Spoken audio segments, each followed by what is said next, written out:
Student, chemistry मंथन में आप सबका स्वागत है। हमारा नया टॉपिक चल रहा है बीएससी सेकेंड ईयर का ऑर्गेनिक केमिस्ट्री में अल्ट्रावायलेट स्पेक्ट्रोस्कोपी। ठीक है, इसका ये सेकंड वीडियो है। इसी के अंदर हम पढ़ेंगे इलेक्ट्रॉनिक ट्रांजिशन क्या होते हैं, इसे कहते हैं इलेक्ट्रॉनिक संक्रमण। देखिएगा, जब कोई भी मॉलिक्यूल पराबैंगनी, अल्ट्रावायलेट या दृश्य क्षेत्र से प्रकाश का एब्जॉर्प्शन करता है, लाइट का एब्जॉर्प्शन करता है, अर्थात ऊर्जा का अवशोषण करता है, तो इलेक्ट्रॉन जो होते हैं वो लो एनर्जी लेवल से हाई एनर्जी लेवल में क्या चले जाते हैं, ट्रांसफर हो जाते हैं। तो इस प्रकार इलेक्ट्रॉन का निम्नतम ऊर्जा स्तर से उच्चतम ऊर्जा स्तर में जाने की जो प्रक्रिया होती है उसे कहा जाता है इलेक्ट्रॉनिक संक्रमण। निम्नतम ऊर्जा स्तर से मतलब होता है बॉन्डिंग, बंदी आणविक कक्षक से प्रतिबंधी आणविक कक्षक में इलेक्ट्रॉन के संक्रमण की जो प्रक्रिया होती है उसे इलेक्ट्रॉनिक ट्रांजिशन कहा जाता है। कैसे होता है, हमने क्या कहा है, molecule absorb light Hν from ultraviolet and visible region.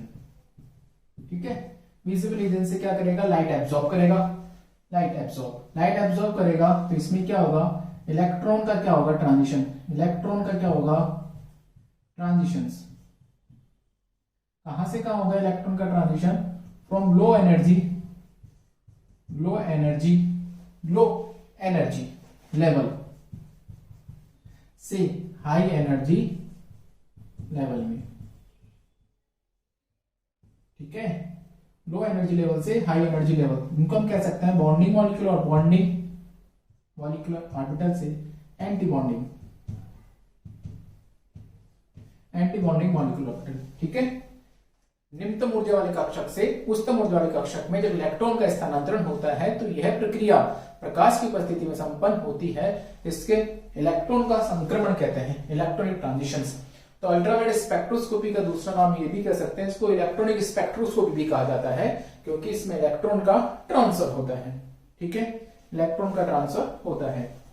देखो, अब इलेक्ट्रॉन कौन से ट्रांसफर होते हैं, सिग्मा बॉन्डिंग वाले, पाई बॉन्डिंग वाले, कौन सी, सिग्मा से रिलेटेड वाले। अगर सिग्मा के इलेक्ट्रॉन ट्रांसफर होते हैं सिग्मा, तो सिग्मा से रिलेटेड होता है सिग्मा एंटी बॉन्डिंग, और पाई से रिलेटेड होता है पाई एंटी बॉन्डिंग।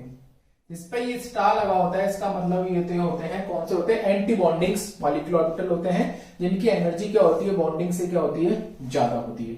ठीक है, जिनकी एनर्जी क्या होती है, ज्यादा होती है। तो हमें पढ़ना क्या है इसके अंदर, नेक्स्ट टॉपिक है हमारा, इसी के अंदर है टाइप्स ऑफ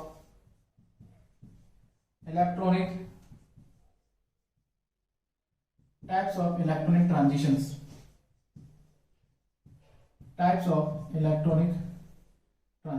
इलेक्ट्रॉनिक ट्रांजिशन के प्रकार। इलेक्ट्रॉनिक जो संक्रमण होता है उसके हमें क्या पढ़ने हैं, प्रकार पढ़ने हैं। Types of electronic transitions, electronic संक्रमण के प्रकार देखिएगा, कौन कौन से इलेक्ट्रॉनिक संक्रमण होते हैं उसके बारे में बात करते हैं।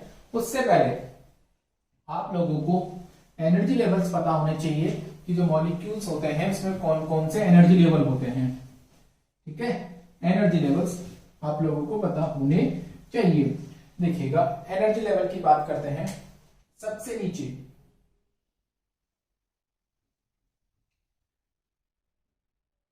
सिग्मा, उसके ऊपर होता है पाई, फिर होता है एन। ठीक है बेटा जी, फिर उस पर देखिएगा पाई स्टार, फिर होता है हमारे sigma star. These are the energy levels. ये होता है सिग्मा एनर्जी लेवल, ये होता है पाई, ये होता है आपके एन, ये होता है आपके पाई स्टार, और ये कौन सा एनर्जी लेवल होता है, sigma star. These are the energy levels. इनको किस क्रम में लिखा जाता है, increasing order of energy. Energy का बढ़ता क्रम है, यहां लिखी जाती है एनर्जी का इंक्रीजिंग ऑर्डर है। ठीक है, सबसे नीचे कौन सा होता है, sigma bonding energy level, this is pi bonding energy level, this is an का मतलब होता है नॉन बॉन्डिंग अबंधित ऊर्जा स्तर, this is pi star, pi anti bonding energy level, और ये कौन सा होता है आपके sigma star.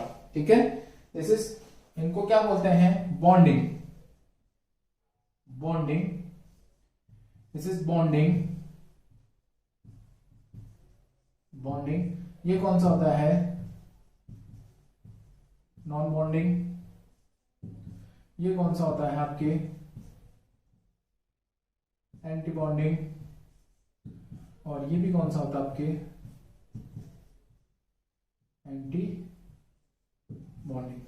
These are the energy levels. ये सारे एनर्जी लेवल्स होते हैं जिसके बारे में अध्ययन करेंगे। ठीक है, sigma, pi, N, pi star, N star, ये the energy level. Increasing order energy, सबसे कम एनर्जी किसकी होती है? सिग्मा की। उससे ज्यादा एनर्जी पाई की होगी, उससे ज्यादा एनर्जी इसकी होगी, उसकी ज्यादा एनर्जी इसकी होगी, सबसे ज्यादा एनर्जी किसकी होती है? इनकी। आप लोगों को पढ़ना क्या है इसके अंदर? इलेक्ट्रॉन ट्रांजिशंस पढ़ने हैं कि इलेक्ट्रॉन ट्रांजिशन कैसे होते हैं। देखिएगा, इलेक्ट्रॉन ट्रांजिशन पढ़ने हैं तो सबसे पहले हम बात करें कहां से कहां इलेक्ट्रॉन का ट्रांसफर हो। सिग्मा बॉन्डिंग से इलेक्ट्रॉन का ट्रांसफर कहां से हो जाए? सिग्मा बॉन्डिंग से कहां चले जाए? सिग्मा स्टार में। इस ट्रांजिशन को कहा जाता है सिग्मा टू सिग्मा स्टार। इसको क्या कहते हैं बेटा जी? इस ट्रांजिशन को कहा जाता है सिग्मा से सिग्मा स्टार संक्रमण। नेक्स्ट कहां से कहां जा सकता है? देखिएगा, एन से सिग्मा स्टार, इसको कहते हैं एन से सिग्मा स्टार। नेक्स्ट देखिएगा, पाई से पाई स्टार। नेक्स्ट हमारा एन से पाई स्टार। ठीक है, ये इतने सारे ट्रांजिशंस होते हैं सिग्मा से सिग्मा स्टार, एन से सिग्मा स्टार, पाई से पाई स्टार और एन से pi star. These are the electron transitions. Sigma से लेके कहां जाए? सिग्मा स्टार में, एन से लेके सिग्मा स्टार में, पाई से लेके पाई स्टार में और एन से पाई स्टार में। इतने प्रकार के संक्रमण संभव होते हैं। ठीक है, तो ट्रांजिशंस कितने टाइप्स के हो गए? इलेक्ट्रॉनिक ट्रांजिशंस के टाइप कितने हो गए? इलेक्ट्रॉनिक ट्रांजिशंस के टाइप्स। पहला हम पढ़ेंगे सिग्मा से सिग्मा स्टार ट्रांजिशंस। ठीक है, दूसरा कौन सा होगा? एन से सिग्मा स्टार ट्रांजिशंस।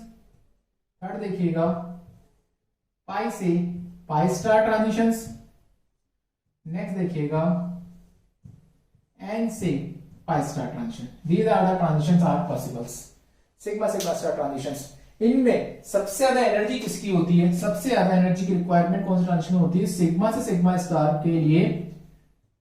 ये एनर्जी का डिक्रीजिंग ऑर्डर है ना, energy order, energy order sigma sigma star. फिर होता है एन से सिग्मा स्टार, फिर उसके बाद होता है पाई से पाई स्टार, और सबसे कम एनर्जी रिक्वायरमेंट किसके लिए होती है? एन से पाई स्टार के लिए। सबसे कम ऊर्जा की आवश्यकता कौन से संक्रमण के लिए होती है बेटा जी? एन से पाई स्टार के लिए। जिस संक्रमण के लिए सबसे कम एनर्जी की आवश्यकता पड़ेगी उसकी वेवलेंथ सबसे ज्यादा होती है। ठीक है, आप लोगों को पता है एनर्जी इज इनवर्सली प्रोपोर्शनल होती है 1/λ के। ऊर्जा जो होती है तरंग दैर्ध्य के व्युत्क्रमानुपाती होती है। ठीक है, तो जिस संक्रमण के लिए सबसे ज्यादा मैक्सिमम एनर्जी, सबसे ज्यादा एनर्जी की रिक्वायरमेंट होगी सिग्मा से सिग्मा स्टार में, इलेक्ट्रॉन को जाने के लिए सबसे ज्यादा ऊर्जा की आवश्यकता कहां पड़ेगी? सिग्मा स्टार में। और सबसे कम मिनिमम एनर्जी, सबसे कम लो एनर्जी रिक्वायरमेंट होगी लो एनर्जी। ठीक है, तो यहां की जो वेवलेंथ होगी ना, वो वेवलेंथ क्या होगी? मैक्सिमम वेवलेंथ होगी।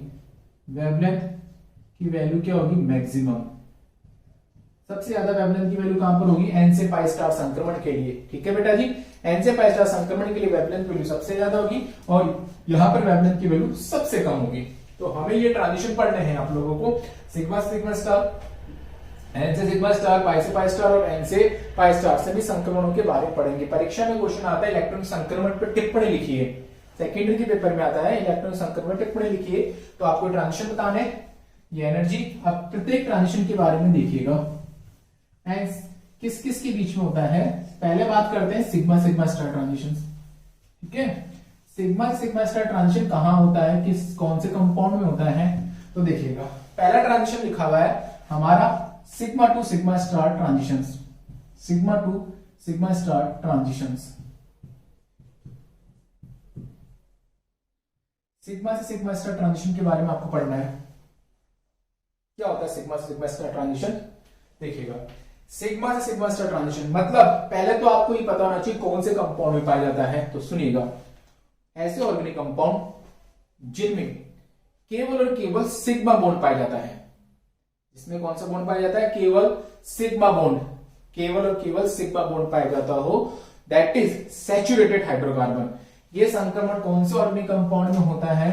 कौन से ऑर्गेनिक कंपाउंड पाया जाता है बताइए? सैचुरेटेड, सैचुरेटेड हाइड्रोकार्बन,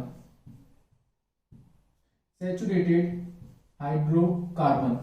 संतृप्त हाइड्रोकार्बन में यह संक्रमण पाया जाता है। संतृप्त हाइड्रोकार्बन जैसे एल्कीन, ठीक है, मीथेन, एथेन, प्रोपेन, ब्यूटेन, उन सभी में ये पाया जाता है ना। सैचुरेटेड हाइड्रोकार्बन आप जानते हो, मीथेन, इथेन एक्सेट्रा, इन सब में पाया जाता है। क्यों? सिग्मा से सिग्मा स्टार में इलेक्ट्रॉन का ट्रांसफर होगा तो उन यौगिकों में पाया जाएगा जिसमें केवल सिग्मा बॉन्ड पाया जाता है, दैट इज ऐसे अकार्बन यौगिक जिनमें परमाणु अपने सभी संयोजी कोशों का, संयोजी कोश के इलेक्ट्रॉन का उपयोग करता है बंध बनाने में। ठीक है, संयोजी कोश के सभी इलेक्ट्रॉनों का उपयोग किया जाता है बंध बनाने में। उन यौगिकों में यह संक्रमण पाया जाता है और उन यौगिकों को क्या कहते हैं? संतृप्त हाइड्रोकार्बन। इस संक्रमण के लिए सबसे ज्यादा ऊर्जा की आवश्यकता पड़ेगी, सबसे ज्यादा मैक्सिमम एनर्जी की रिक्वायरमेंट होती है इसके लिए, मैक्सिमम एनर्जी। ठीक है, सबसे ज्यादा ऊर्जा की आवश्यकता पड़ती है, मैक्सिमम एनर्जी की रिक्वायरमेंट होती है, अधिकतम ऊर्जा की आवश्यकता पड़ती है। अतः यह संक्रमण के लिए तरंगदैर्घ्य का मान बहुत कम होता है और सामान्यतः इस प्रकार के जो संक्रमण होते हैं इनकी जो तरंगदैर्घ्य की वैल्यू होती है वो 200 नैनोमीटर से भी, 200 नैनोमीटर से भी कम के क्षेत्र में प्राप्त होती है। इनकी जो वेवलेंथ होती है ना 200 नैनोमीटर से भी कम, 200 नैनोमीटर से भी कम के क्षेत्र में अवशोषण बैंक जो होता है प्राप्त होता है। 200 नैनोमीटर से भी कम वैल्यू आती है इसकी तरंगदैर्घ्य की वैल्यू। इस सिग्मा सिग्मा स्टार ट्रांजिशन के लिए जो लैम्डा की वैल्यू होती है वो 200 नैनोमीटर से भी कम होती है। ठीक है, साधारणतः जो इनके जो ट्रांजिशंस पाए जाते हैं ये पाए जाते हैं, इसके लिए लैम्डा की जो वैल्यू होती है नियरली इक्वल टू होती है 150 नैनोमीटर, 150 नैनोमीटर। इसके आसपास ये ट्रांजिशन संपन्न होता है। जो ट्रांजिशन संपन्न होता है उसकी वेवलेंथ की वैल्यू कितनी होती है बेटा जी? 150 नैनोमीटर।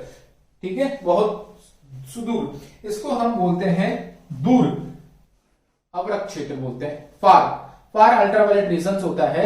उस अल्ट्रावायलेट रीजन की वैल्यू कितनी होती है? 200 नैनोमीटर से कम उस क्षेत्र के अंदर, दैट इज 150 नैनोमीटर के, 150 नैनोमीटर ऑफ वेवलेंथ के एरिया में ये ट्रांजिशन संपन्न होते हैं। ठीक है, एनर्जी की रिक्वायरमेंट सबसे ज्यादा होती है। और देखिएगा होता कैसे इस ट्रांजिशंस के लिए, क्या होता है, जैसे आप लोगों ने माना कि ये एल्केन लिखा ना, ये एल्केन है, आपको पता है इस बॉन्ड के बनने में कितने इलेक्ट्रॉन भाग लेंगे? 2। एक इलेक्ट्रॉन इसका, एक इलेक्ट्रॉन इसका, ये इलेक्ट्रॉन हमने लिखे। अब आपने क्या किया है? ट्रांजिशन करवाना है। This is the sigma energy level. ये सिग्मा एनर्जी लेवल है, जहां पर सिग्मा बॉन्ड बन रहा है वो कौन सा एनर्जी लेवल हो गया? Sigma energy level. अब इलेक्ट्रॉन जंप करेगा, ऊपर जाएगा, तो कैसे होगा? सी ये इलेक्ट्रॉन तो यहीं रह गया, ये इलेक्ट्रॉन रह गया, एक इलेक्ट्रॉन ऊपर चला गया। कहां चला गया? एक इलेक्ट्रॉन ऊपर। ये इलेक्ट्रॉन पहले सिग्मा, तो ये एक इलेक्ट्रॉन थोड़ा सा ऊपर चला गया, तो इसको ट्रांजिशन को बोलते हैं सिग्मा से सिग्मा स्टार ट्रांजिशंस। ठीक है बेटा जी, इलेक्ट्रॉन कहां चला गया? सिग्मा बॉन्डिंग एनर्जी लेवल से sigma star anti bonding energy level में क्या कर जाता है? ट्रांसफर कर जाता है। तो यह प्रक्रिया दूरस्थ अल्ट्रावायलेट क्षेत्र में प्राप्त होती है जिसकी तरंगदैर्घ्य का मान 150 नैनोमीटर के आसपास आता है। और इस ट्रांजिशन के लिए सबसे ज्यादा एनर्जी की रिक्वायरमेंट होती है। यह ट्रांजिशन किसमें होता है? सैचुरेटेड हाइड्रोकार्बन्स में होता है, अर्थात जिसमें संयोजी कोश के सभी इलेक्ट्रॉनों का उपयोग बंध बनाने में उपयोग में किया जाता है। उन यौगिकों में यह ट्रांजिशन होता है। तो ये हो गया सिग्मा सिग्मा स्टार ट्रांजिशन। ठीक है बेटा जी, नेक्स्ट देखिएगा एन से सिग्मा स्टार ट्रांजिशंस। नेक्स्ट हमारे पास दे रखा है एन से सिग्मा स्टार ट्रांजिशंस, एन से सिग्मा स्टार ट्रांजिशन। एन से सिग्मा स्टार ट्रांजिशन क्या होता है? देखिएगा, जैसा नाम वैसा काम, आप पहचान सकते हो, इसके एग्जांपल आप याद रख सकते हो। एन सिग्मा स्टार का मतलब है जिसमें सिंगल बॉन्ड हो और नॉन बॉन्डिंग इलेक्ट्रॉन भी हो। नॉन बॉन्डिंग इलेक्ट्रॉन भी ऐसे कार्बन यौगिक को आपको पता लगाना है। तो सुनिएगा, ऐसे कार्बन यौगिक जिनमें ऐसे संतृप्त कार्बनिक यौगिक जिनमें हेटेरो एटम विषम परमाणु nitrogen oxygen sulphur halogen, nitrogen oxygen sulphur halogen, ठीक है, दैट इज क्लोरीन उपस्थित हो। ठीक है, जैसे कौन कौन से कंपाउंड होंगे, जैसे हमने बात की just like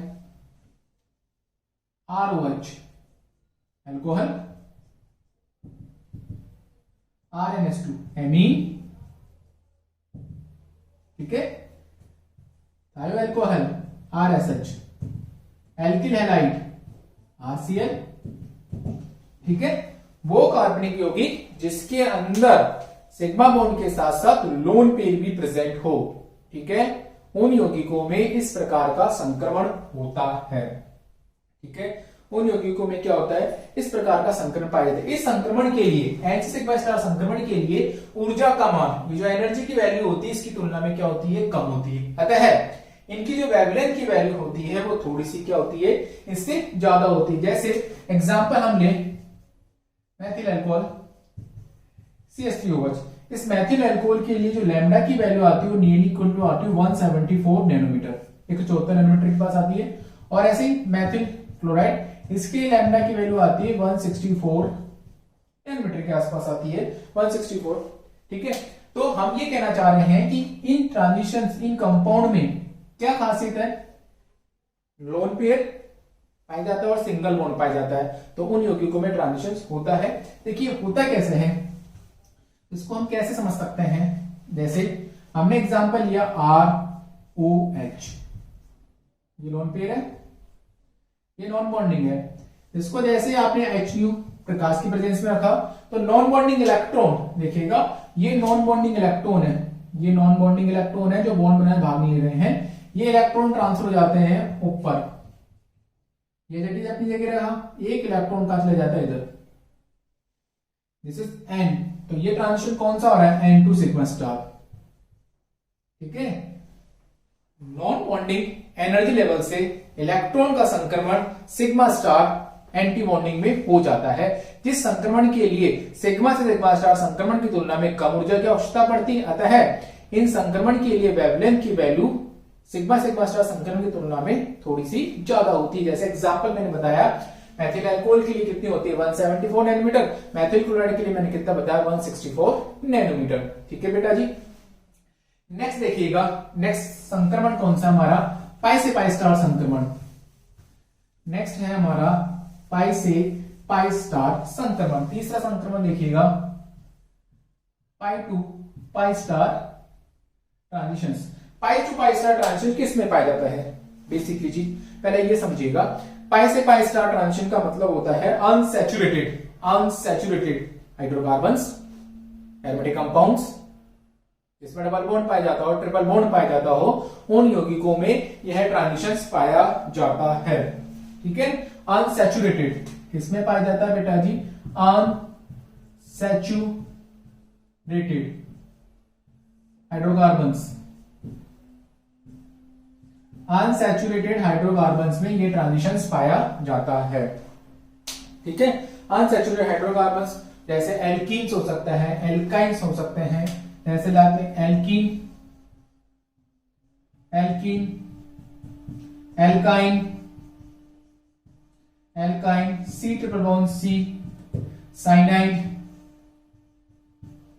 cyanide C triple bond N, cyanides. ठीक है, कार्बोनाइल ग्रुप में भी होता है ये carbonyl, C double bond O। ठीक है, जिसमें भी डबल बॉन्ड ट्रिपल बॉन्ड पाया जाता हो, एरोमेटिक कंपाउंड, एरोमेटिक यौगिक में भी ये ट्रांजिशंस पाया जाता है। होता क्या इस ट्रांजिशन के अंदर, क्या ट्रांजिशंस में होता क्या है देखिएगा, जैसे हमने बात की C डबल बॉन्ड C की हमने बात की, हमें पता है कि पाई बॉन्ड है, इस बॉन्ड के बनने में एक इलेक्ट्रॉन हमने ऐसे लिख लिया, एक इलेक्ट्रॉन हमने कैसे लिख लिया, ऐसे। इसको आपने किस में रखा, in presence of light. Light में रखने पे क्या होगा, एब्जॉर्ब करेगा एनर्जी, इलेक्ट्रॉन का ट्रांसफर देखिएगा, ये अपनी जगह रखा हुआ है, पाई से कहां चला गया, पाई स्टार, ये पाई एनर्जी लेवल है, पाई स्टार इससे ऊपर ही होगा थोड़ा सा, तो इसको हम ट्रांजिशन कौन सा बोलते हैं, पाई टू पाई स्टार ट्रांजिशन। इस संक्रमण के लिए इस संक्रमण की तुलना में कम ऊर्जा की आवश्यकता पड़ती, अतः इनकी वेवलेंथ की वैल्यू ज्यादा होगी। ठीक है, इनकी जो वेवलेंथ की वैल्यू होती है वो ज्यादा होती है, नियरली इक्वल टू आता है 190 190 और 180 नैनोमीटर के बीच की वैल्यू आती है। ठीक है, पाई से पाई स्टार संक्रमण ये हो गया। पाई बॉन्डिंग एनर्जी लेवल से pi star anti bonding energy level में इलेक्ट्रॉन का स्थानांतरण होता है, जिसके लिए इसकी तुलना में कम ऊर्जा की आवश्यकता पड़ती है। ठीक है बेटा जी, नेक्स्ट देखिएगा fourth, N2 pi star. N2 pi star संक्रमण किसमें पाए जाते हैं, आप लोगों को ये पता होना चाहिए। N2 पाई स्टार संक्रमण का मतलब है जिसके अंदर नॉन बॉन्डिंग इलेक्ट्रॉन पेयर भी प्रेजेंट हो और पाई इलेक्ट्रॉन प्रेजेंट हो। ठीक है, पाई बॉन्ड प्रेजेंट हो, तो इसका सबसे अच्छा एग्जांपल है कार्बोनाइल कंपाउंड्स। सबसे अच्छा एग्जांपल कौन सा बेटा जी, कार्बोनाइल कंपाउंड्स। कार्बोनाइल कंपाउंड में होता है N से पाई स्टार ट्रांजिशन भी होता है, पाई से पाई स्टार ट्रांजिशन भी होता है, दोनों ट्रांजिशन पाए जाते हैं। ठीक है, दोनों ही ट्रांजिशन इसमें पाए जाते हैं। एग्जांपल है कार्बोनाइल कंपाउंड्स। ठीक है, बोथ ट्रांजिशंस आर पॉसिबल्स। होता है क्या इसके अंदर, क्या संभावना होती है, C डबल बॉन्ड O। ठीक है, ये इस पे लोन पेयर है, नॉन बॉन्डिंग इलेक्ट्रॉन पेयर। ठीक है, इस पे ये नॉन बॉन्डिंग इलेक्ट्रॉन पेयर है, हमने इसको राइट में रखा, राइट, ये नॉन बॉन्डिंग है, पाई की तरह इधर, तो इस तरह का ट्रांजिशन होगा। C एक इलेक्ट्रॉन अपनी जगह रह जाता है और एक कहां चले जाता है, ये, तो इस ट्रांजिशन को क्या बोलते हैं, N से कहां चला गया, पाई स्टार में, N से कहां चला गया, पाई स्टार में। और दूसरा देखिएगा इस तरीके का, आपको दूसरा ही बताना है, इसमें पाई से पाई स्टार ट्रांजिशन होता है इसके अंदर। देखिए, पाई से पाई स्टार ट्रांजिशन को एक्सप्लेन करने के लिए हम इसको ऐसे लिख सकते हैं, C ये ऐसे लिखा है, ये इलेक्ट्रॉन को ऐसे लिखे हमने पाई बॉन्ड वाले, पाई से पाई स्टार, ये अपनी जगह लिखे हुए हैं, ये लिखे हुए हैं, एक इलेक्ट्रॉन जंप करके कहां चला जाता है, ये, तो ये कौन सा ट्रांजिशन होता है, पाई से पाई स्टार। ठीक है, तो ये सारे संक्रमण हमने पढ़े। जिस संक्रमण के लिए सबसे कम ऊर्जा की आवश्यकता पड़ती है वो कौन सा संक्रमण होता है, N से पाई स्टार संक्रमण। अतः इसकी जो वेवलेंथ की वैल्यू होती है वो सबसे अधिक होती है, और इसकी वेवलेंथ की value more than 200 nanometer, 200 nanometer से ऊपर के क्षेत्र में प्राप्त होती है। इसकी जो वेवलेंथ की वैल्यू होती है 200 नैनोमीटर से भी ऊपर के क्षेत्र में प्राप्त होती है। तो ये सारे ट्रांजिशन आपने पढ़े हैं, दोबारा से सुनिएगा।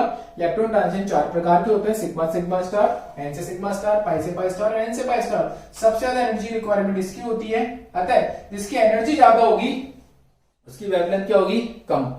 तो सबसे कम वेवलेंथ किसी तरह पड़ती है, सिग्मा सिग्मा स्टार सबसे कम वेवलेंथ, और सबसे ज्यादा वेवलेंथ किसकी होगी, N से पाई स्टार, और इसकी जो वैल्यू आती है लैम्डा की वो 200 नैनोमीटर से भी अधिक आती है।